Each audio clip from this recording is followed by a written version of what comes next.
तो आप सभी लोगों ने वॉरेन बफे का नाम जरूर सुना होगा। तो आज के इस वाले वीडियो के अंदर हम लोग इंडियन वॉरेन बफे के बारे में बात करने वाले हैं, यानी कि हमारे राकेश झुनझुनवाला, जिन्हें एस इन्वेस्टर, बिग बुल और इंडियन वॉरेन बफे भी कहा जाता है, जिन्होंने काफ़ी कम उम्र से इन्वेस्टिंग जर्नी को शुरू करके काफ़ी अच्छी वेल्थ को क्रिएट किया है।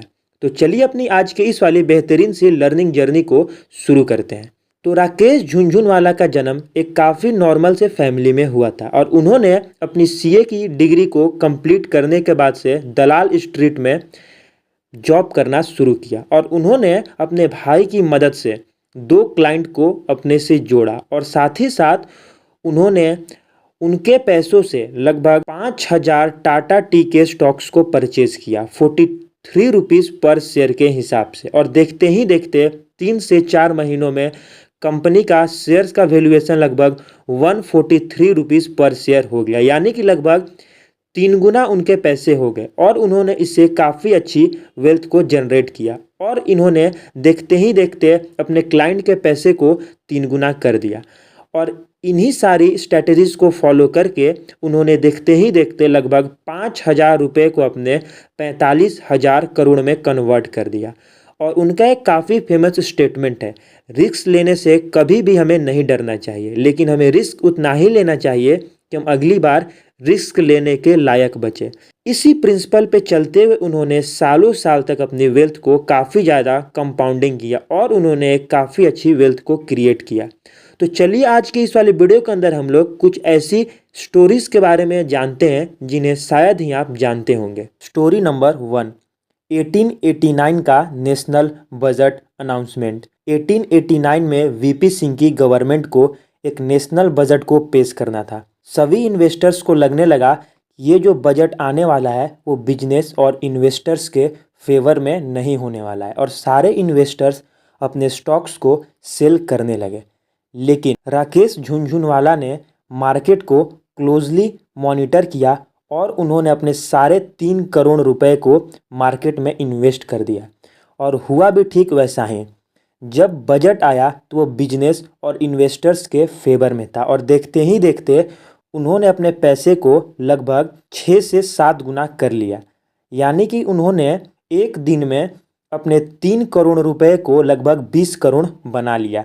तो इसीलिए हमेशा हमें मार्केट को क्लोजली एनालाइज करना चाहिए, उसके बाद ही हमें कोई भी डिसीजन लेना चाहिए। स्टोरी नंबर 2, जैसा कि आपको पता है कि राकेश झुनझुनवाला हायर रिस्क के लिए जाने जाते हैं।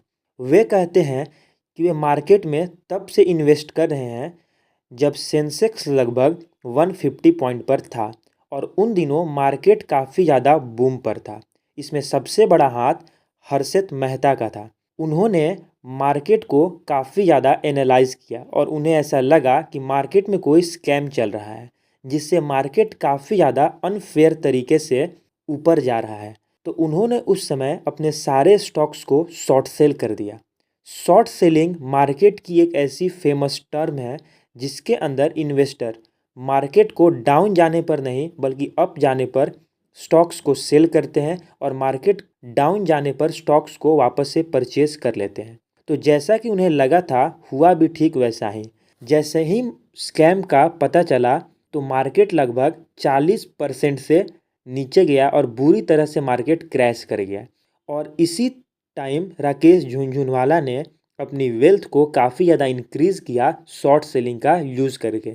स्टोरी नंबर 3, जैसा कि आप सभी लोग टाइटेन कंपनी के बारे में जानते होंगे। राकेश झुनझुनवाला इस कंपनी के काफ़ी बड़े इन्वेस्टर हैं और उन्होंने इस कंपनी में इन्वेस्टमेंट तब किया था जब ये कंपनी नई नई मार्केट में लिस्ट हुई थी। उन्होंने इस कंपनी के बारे में काफ़ी ज़्यादा स्टडी और एनालाइज किया। उसके बाद लगभग उन्होंने 4.5 करोड़ रुपीज़ इस कंपनी में इन्वेस्ट किया जब इस कंपनी का शेयर का प्राइस था लगभग 3 से 4 रुपये पर शेयर। और आज के टाइम पर इस शेयर की कीमत है लगभग 3700 रुपये और उन्होंने एक दिन में इस कंपनी से लगभग 900 करोड़ रुपए कमाए थे और आज भी वे इस कंपनी के one of the biggest share holder हैं। और वॉरेन बफे भी कहते हैं कि हमें तब तक किसी कंपनी में स्टॉक को सेल नहीं करना चाहिए जब तक हम उसे होल्ड कर सके, क्योंकि शेयर मार्केट और कंपाउंडिंग के अंदर ये इम्पॉर्टेंट नहीं है कि आप कितना पैसे को इन्वेस्ट कर रहे हैं, बल्कि उससे ज़्यादा इम्पॉर्टेंट ये है कि आप कितने समय तक इन्वेस्टमेंट को कंटिन्यू कर रहे हैं और कंपाउंडिंग के इफ़ेक्ट को छोड़ रहे हैं। तो ऑलवेज़ हमें तब तक इन्वेस्टमेंट को करना चाहिए जब तक हम कर सकते हैं। तो आज के इस वाले वीडियो के अंदर बस इतना ही रखते हैं। मिलते हैं अब हम लोग किसी और नेक्स्ट वीडियो के अंदर किसी इंटरेस्टिंग टॉपिक के साथ। तब तक के लिए कीप लर्निंग कीप ग्रोइंग।